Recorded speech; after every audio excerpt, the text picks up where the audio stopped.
Well, greetings everybody, and a hearty Shabbat Shalom to you who believe. I'd like to welcome you today to a little bit of a study here on Father Abraham, and there's something that's taking place around the earth today that people are starting to wake up, and it's really great. Hopefully we're going to be getting into the rapture in the next video. It might be this one too, but depends on which way we go. Before we start, I'd like to give a shout out to the Amish here up by Osceola, New York. I mean, look at these beautiful tomatoes. These are the tastiest things that you could ever imagine. And it's all heirloom seed that they have been keeping. And look at this green bell pepper. I mean, talk about wonderful. And I'm squeezing that bad baby, okay? This thing, I bet you it weighs a quarter of a pound at least. And the walls of these are so thick, and when you cut into it, man, I tell you what, you smell bell pepper. You know, it's really delicious here, you know. It's the best produce I know of on the planet, and I'd like to thank you Amish for doing so. Forgive my hair, I just kind of got out the shower a little bit ago. I'm doing the air dry thing going on. And if you'd like to put this here video on pause and then start it back up again here momentarily, I would like to open with a prayer. So please pray first, and I'll finish it off if you'd like. Oh, Father Yahweh, we do praise you and thank you for your mighty strength that you have given unto us that we may believe. Your righteous Son, Yahshua, our King, we thank you. We praise you for him that we may walk in all your ways. He showed us how to do so. I pray that we'll understand your words, your truth, that we may be able to please you even greater. Yahshua, we thank you for all that you've done for us, the sacrifice that you have given, that we may be able to repent, that we may have salvation to wash away our sins. We thank you for your blood that you have, shed for each and every one of us individually as well as for the entire world.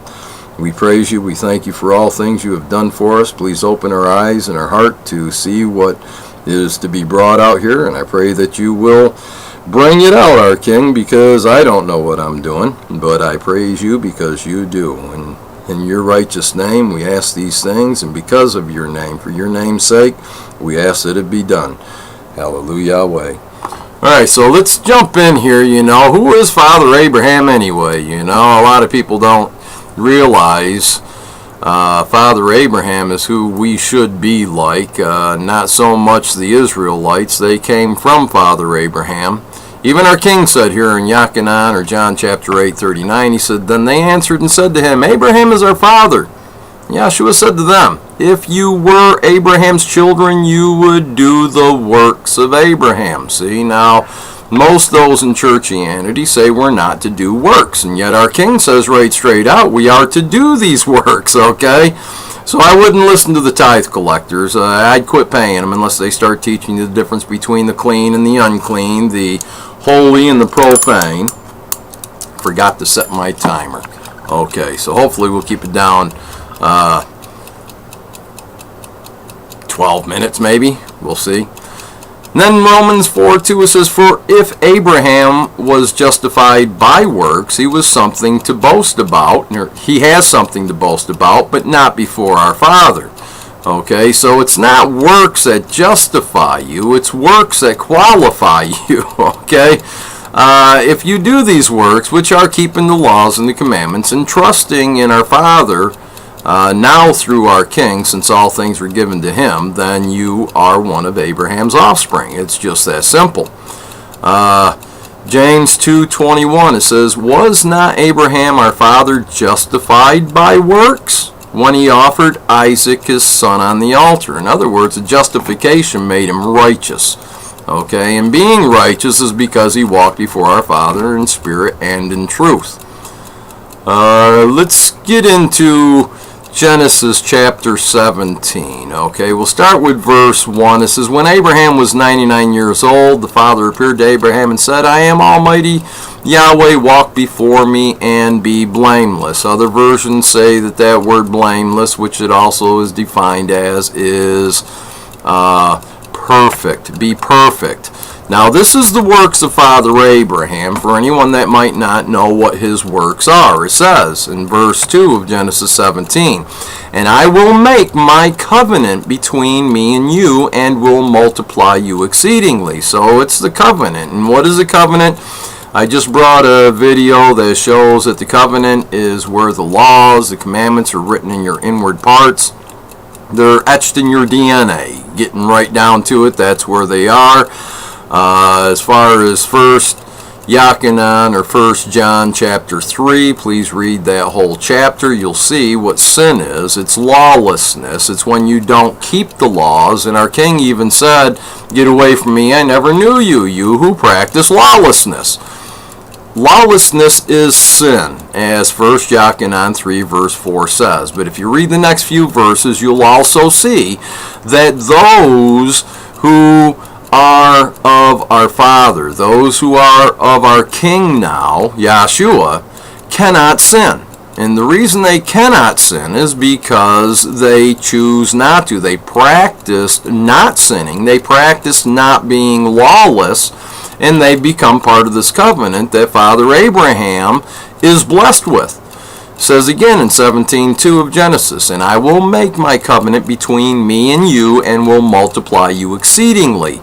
Then Abram fell on his face, and Yahweh talked with him, saying, "As for me, behold, my covenant is with you, and you shall be a father of many nations. No longer shall your name be called Abram, but your name shall be Abraham.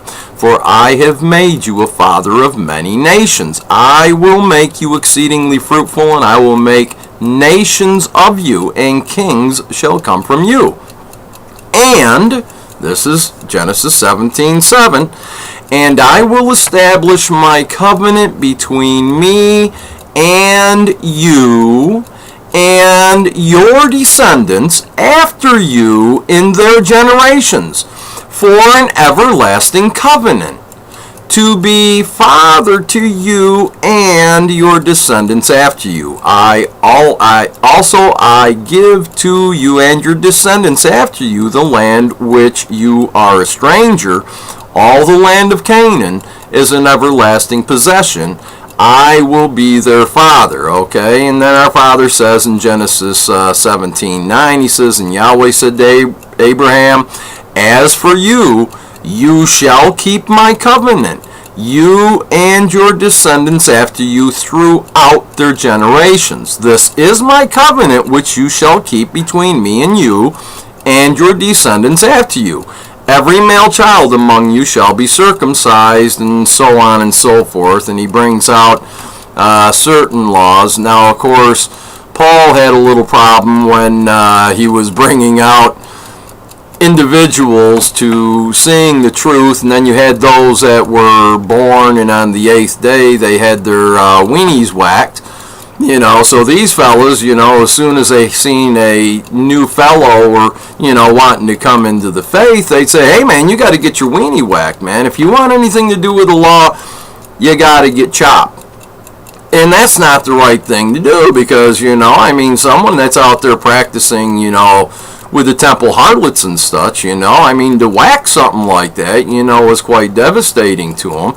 The covenant is part of if you want to eat the Passover, which everybody should.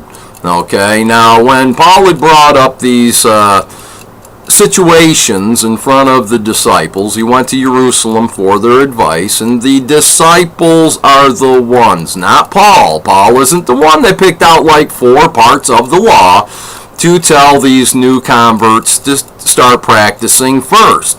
Paul's credited for this, and and because of it, some preachers will want to say, "See, the laws was all done away with, except that you ain't supposed to drink blood, ain't supposed to eat, meat strangled, ain't supposed to sleep with the prostitutes of the temples and such." Those were basics so that they could get Holy Spirit enough to where they can go out to the synagogues on every Sabbath where the laws of Moshe were being taught. Okay, so anyway, here in Jeremiah chapter 3:14, it says, "Return, O backsliding children, says the Father, for I am married to you." Okay, who is? And we've got entire churches and congregations and religions all full of people thinking that they're all saved and they're all going to go to heaven and everything else, but they're having all these rapture dreams going on here lately as well, where, even Paul Begley, oh yeah, well, the world was falling apart and this and that, and I'm standing there. And I'm fearless. Well, guess what? You're preaching the rapture too, buddy, and you tell how everyone's going to just escape, break the laws, and you'll be raptured on out of here. And yet you're having these rapture dreams where everyone's taken, you're left behind, the world's falling apart, this so-called wrath is being poured out on the people, and you're standing there without fear. Well, believe it or not, the dream is false, okay? Because you're going to be pooping in your pants when you see this, Paul, because you're going to know that you haven't been keeping the laws and commandments. Unless, of course, this dream is something of the future where you do actually repent and you see these things coming on the world, then I could believe your dream. But otherwise, it's a little on the crazy side. It says in Jeremiah 3:14, "Return, O backsliding children, says the Father, for I am married to you." Now this is the number of those that are being called out right now in these days. It says, "I will take you, one from a city, two from a family, and I will bring you to Mount Zion." And it talks about this, that the last days, the woman's to be taken on the wings of an eagle to a protected place, and it's talked about being there in Zion, but also Zion represents the laws and commandments. So when he brings us to Zion, he's actually bringing us to the things of Father Abraham. So anyway, I'd like to explain what's actually going on and what to expect in these last days, because it was told Father Abraham, there was an example set, and Father Abraham walked according to it. Lots involved here. Genesis 18:16, let's start with, and it says, "Then the men rose from there and looked toward Sodom, and Abraham went out with them to send them on the way." And the Father said, what's going on before verse 16 here is that these men, our father and a couple of holy Malakim, came to Abraham. Abraham has Sarah going ahead and killing the calf and everything, getting ready to feed these men. They've just finished it. Of course, our father said that Sarah's going to have a child. She laughs, this, that, the other thing. So now we're up to this point where they're already finished eating, and the men rose from there and looked toward Sodom, and Abraham went with them to send them on their way. Genesis 18:17, "And the Father said, Shall I hide from Abraham what I am doing? Since Abraham shall surely become a great and mighty nation, and all the nations of the earth shall be blessed in him. For I have known him, in order that he may command his children and his household after him, that they keep the way of the Father, to do righteousness and justice." Now, righteousness, as you may already know if you've watched my other videos, is Deuteronomy 6, verse 25. It shall be righteousness to us if we keep his commandments. All other righteousness that people think they have, that's not of the commandments, is their own righteousness, and it's like a filthy menstrual rag that they are. They are a filthy menstrual rag if they're out there eating pork and giving it away to people, so they can enjoy it too. That's their own righteousness, and it's like they're nothing but a walking codex. "For I have known him, in order that they may command his children and his household after him, that they may keep the way of Yahweh to do righteousness and justice, that the Father may bring to Abraham what he has spoken to him. And the Father said, Because the outcry against Sodom and Gomorrah is great, and because their sin is very grave, I will go down now and see whether they have done altogether according to the outcry against it that has come to me. And if not, I will know." Then the men turned away from there and went toward Sodom, but Abraham stood still before the Father. And Abraham came near and said, would you also destroy the righteous with the wicked? That's exactly what's taking place these days. It wasn't a question just for Sodom and Gomorrah. I mean, take a look at what Jerusalem's called in these last days, Sodom and Gomorrah. Abraham stood there asking our Father, would you also destroy the righteous with the wicked? Suppose there are 50 righteous within the city. Would you also destroy the place and not spare it for the 50 righteous that were in it? Now you got to realize, Abraham's standing there thinking there's going to be at least 50. Crying out loud, he sent Lot off. Lot went over there to Sodom. He had all his handmaidens, all his men, all these people, his family. He had hundreds of servants. So certainly Abraham's like, will you destroy it for if there's 50 righteous? And what's our Father say? If I find in Sodom 50 righteous within the city, then I'll spare all the place for their sakes. So Abraham starts going down, down, and down, and down. And then finally here, in 18:31 of Genesis, and he said, indeed, now I have taken it upon myself to speak to the Father. Suppose 20 should be found there. So he said, I will not destroy it for the sake of 20. Then he said, let not the Father be angry, and I will speak but once more. Suppose 10 should be found there. And he said, I will not destroy it for the sake of 10. So the Father went his way, and as soon as he had finished speaking with Abraham, and Abraham returned to his place. Okay, so Sodom gets destroyed. Lot gets taken out of there with his wife and his 2 daughters. Okay, now his wife turns back, desiring the ways of Sodom. She gets turned into a pillar of salt. Read the stories, people. It's all right there.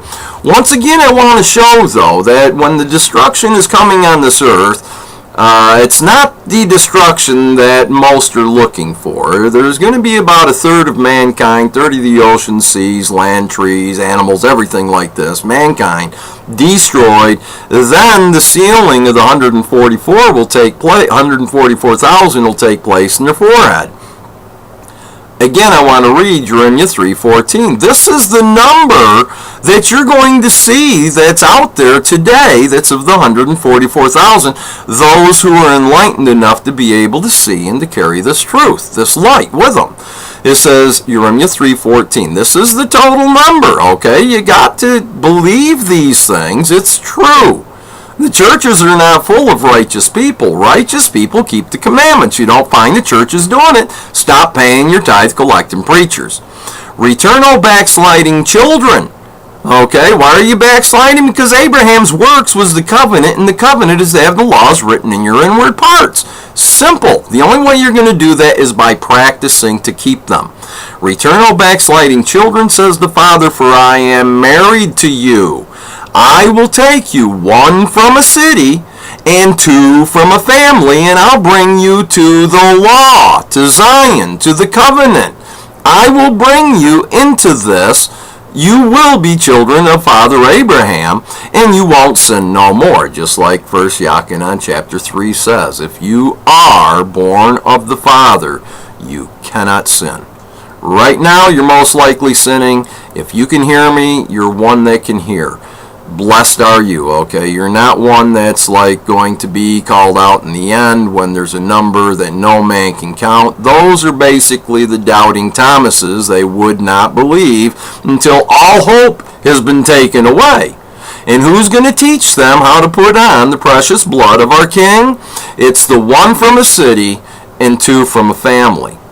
So with that, my friends, please enjoy the Sabbath if you're listening to this on the Sabbath. And if not, I just pray that your day be blessed and that you'll study these things out for yourself. Shalom to those who believe, and see y'all later if you're just popping in to see what things are taking place on my channel. It's truth. It's all you're going to find, but please prove it for yourself. Thanks for stopping by.